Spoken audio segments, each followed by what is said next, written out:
మట్టి యొక్క విలువ ఏంటి, రక్తం యొక్క విలువ ఏంటి అనేది మనము జస్ట్ ఒక 2 పాయింట్స్ గా చూసుకొని ముగించుకుందాం.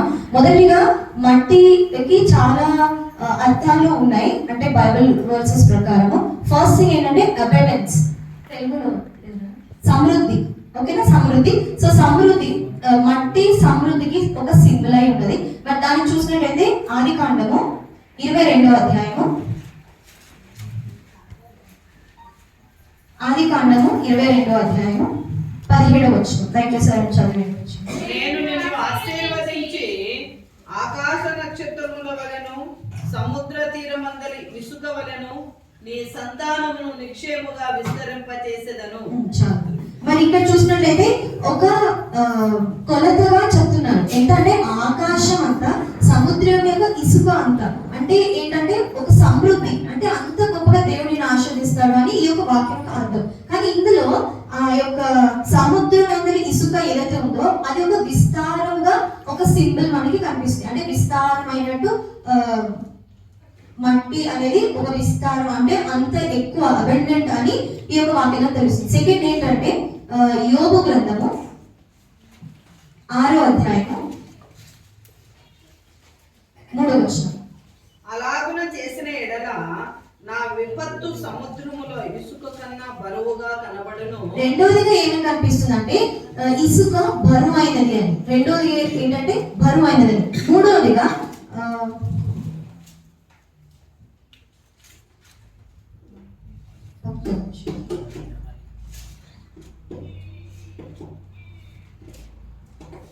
మత్తయి సువార్త 7వ అధ్యాయము 26వ వచనం.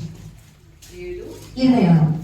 మరియు ఈ నా మాటలు విని వాటి చొప్పున చేయని ప్రతివాడు ఇసుక మీద తన ఇల్లు కట్టుకొని నా బుద్ధిహీనుని పోలి ఉండును. మళ్ళీ ఇసుక దేనికి ఇంకొకటి మీనింగ్ అయింది అంటే ఇన్స్టెబిలిటీ, అంటే అది స్థిరమైనది కాదు.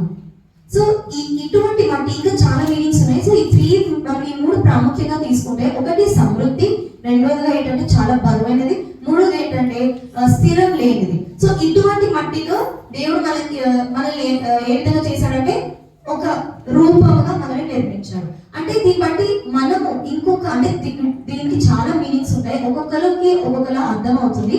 సో నాకు కలిగిన ఆ యొక్క తలంపు ఏంటి అంటే, మనము ప్రతి మనిషిలో కూడా గొప్పదనము ఉంటది, ఒక ఫాల్ట్ కూడా ఉంటది. ప్రతి ఒక్క మనిషి పర్ఫెక్ట్ గా ఉండడు. అటువంటి మట్టిగా మనం చేశారు. కానీ మనలో ఆ యొక్క ఫ్లాస్, ఆ యొక్క డిఫెక్ట్స్ కరెక్ట్ చేసుకోవడానికి మనలో దేవుడు ఇంకొకటి ఊదాడు. ఏంటిది? ఆ యొక్క జీవవాయువు. మరి ఆ యొక్క జీవవాయువు ఏమైంది అంటే ప్రాణం. మనకు తెలుసు ప్రాణం. సో మనిషి శరీరంలో ప్రాణం అంటే ఏంటి అంటే రక్తం, రైట్? మనం నమ్ముతామా? ఒకసారి బైబిల్ వచ్చి చూద్దాం.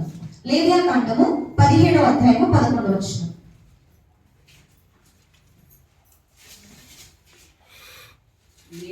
17వ అధ్యాయము 11వ వచనం.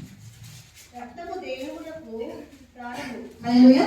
రక్తము దేవునకు ఏమైంది? ప్రాణము. సో దేవుడి యొక్క మీనింగ్ అంటే, ఇప్పుడు నేను చెప్పాలనుకుంది ఏంటి అంటే, శరీరము అనేది దేవుడు మనందరికీ కూడా స్థిరపరిచాడు. దాంట్లో మనకి ప్రాణం ఏదైతే ఉంది అంటే దేవుడు మనకి ఇచ్చిన ఆ యొక్క రక్తము. మరి మనము చాలా సిచ్యువేషన్స్ లో చాలా మందిని జడ్జ్ చేస్తుంటాం, వీళ్ళు ఇలా ఉన్నారు, వీళ్ళు ఇలా లేరు, వీళ్ళు అలా ఉన్నారు. కానీ మనము జడ్జ్ చేసేవాళ్ళం కాదు. కానీ రెండవదిగా ఏంటంటే మనుషులో గొప్పతనాలు ఉంటాయి, ఇంకొక డిఫెక్ట్స్ కూడా ఉంటాయి. సో ఆ యొక్క డిఫెక్ట్స్ మనం దేని ద్వారా కరెక్ట్ చేసుకోవచ్చు అంటే దేవుడు మనకు అనుగ్రహించిన ప్రాణమైన ఆ యొక్క రక్తము ద్వారా. సో మనము జీవం కలిగి ఉండాలి అంటే ఆ యొక్క బ్లడ్ అనేది ఒక సింబల్. సో ఇది 2 సింబల్స్ అన్నమాట బైబిల్ గ్రంథం నుంచి నేను చెప్పాను. దేవుడు ఇచ్చిన ఎగ్జాంపుల్ దేవుడు.